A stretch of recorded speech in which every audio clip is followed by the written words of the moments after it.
Those were Sri Lankan protesters cleaning up the presidential palace, distributing food and water to the local police and helping out their fellow citizens. This is how the leaders of Sri Lanka chose to deal with them.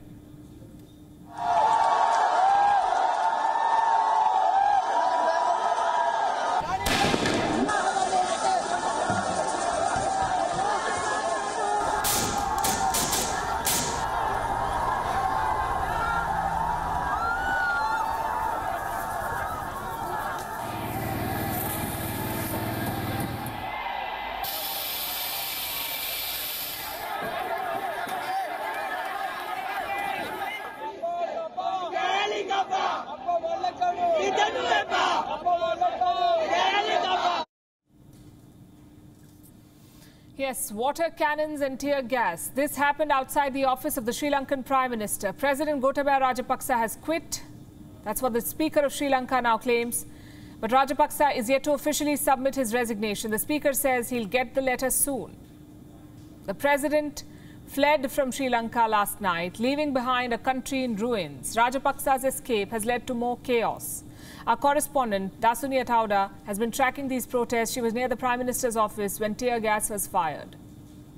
Tear gas continues to be fired here at regular intervals right outside the office of the Prime Minister. As you can see, the protesters are running for cover after strong rounds of tear gas were fired at them. Now, this comes at a time where Sri Lanka's Speaker has confirmed that Prime Minister Ranil Wickremesinghe will now be the acting President of Sri Lanka. Stay with me on as we bring you the very latest reporting from Colombo. I'm Dasuni Atauda. Moments after that, the protesters stormed the Prime Minister's office. The situation in Sri Lanka is getting worse by the day. A state of emergency has been declared. Let's bring you up to speed with the very latest. We'll start with the status of Gotabaya Rajapaksa. He fled the country in the thick of night. Yesterday we told you how he was humiliated at the airport. Rajapaksa wanted to leave for Dubai, but the immigration officials stopped him. He tried to get a US visa, but America rejected his application. And remember, Gotabaya was a US citizen for years. He gave up his American citizenship only when he was about to take oath as president of Sri Lanka. Now, 2 years later, the US refused to help him. So Rajapaksa invoked executive privilege. His final act as the president of Sri Lanka was to charter a military plane for his great escape. He took it to the Maldives. And Gotabaya Rajapaksa was not alone. He left with his wife and 2 bodyguards. Look at the contrast. Sri Lankans do not have food to eat. But Gotabaya Rajapaksa takes off on a military plane with bodyguards. Some pictures have come out. These are from an airport in Male. Now look carefully. You'll see a man leaving the airport. Reports say this is Mohammad Nasheed, the Speaker of the Maldivian Parliament. He apparently welcomed Rajapaksa and his wife. Quick history. Nasheed was once the president of the Maldives, and he has old ties with Sri Lanka. As a young boy, he went to school in Sri Lanka. As a political activist, he was repeatedly exiled to Sri Lanka, and now he is said to have welcomed the Sri Lankan president who fled his country.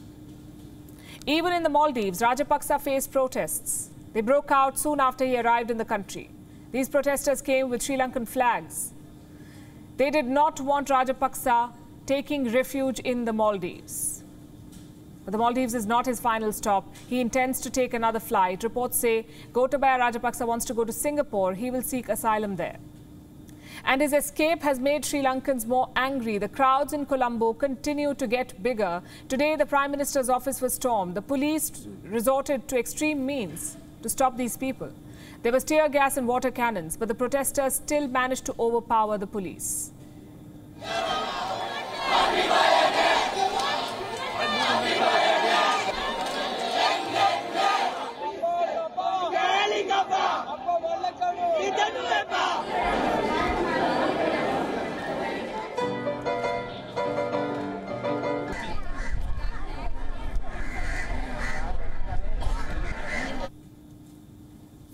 The protesters did not stop there. They stormed 2 state-owned television networks. At one of the stations, a protester went inside the studio.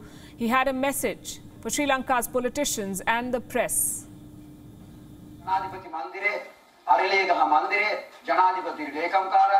The temple trees, presidential secretariat and the presidential palace are now owned by the public. We came to Rupavahini for one thing, We did not even damage this property by hurling even a single stone. We didn't even use a single word of profanity to those working here. We came here and requested for this special transmission and requested for the channel to join hands with us. Rupavahini TV should be an unbiased media institution hereafter, regardless of whoever comes into power.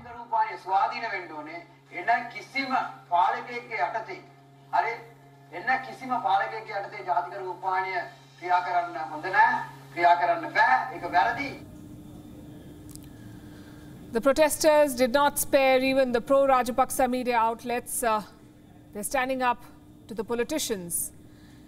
Now we know that Rajapaksa has left Sri Lanka. So who ordered this violent crackdown on protesters? It was Ranil Wickremesinghe. He is the acting president. He was supposed to step down with Rajapaksa, but that has not happened yet. Once the president quits, the Prime Minister takes over as the interim president. That's what the Constitution of Sri Lanka says.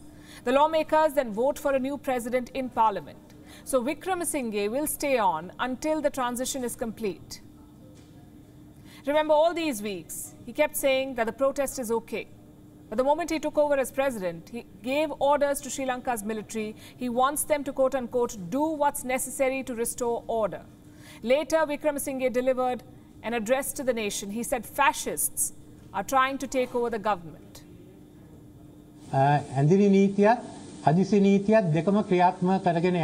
We must end this fascist threat to democracy. We can't allow the destruction of state property. The President's office, the President's Secretariat and the Prime Minister's official residence must be returned to proper custody. This is a dangerous situation. The Sri Lankan government is in disarray. No one is in control. Protesters are taking over government buildings. Troops are being mobilized to restore order. A military helicopter today circled the protest site. Take a look at these images.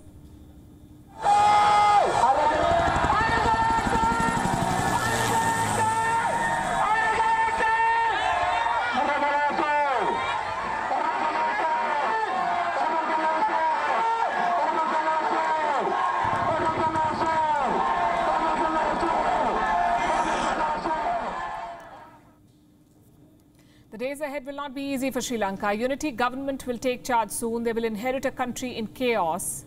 And there's no telling which way the protest will go. WION is now available in your country. Download the app now and get all the news on the move.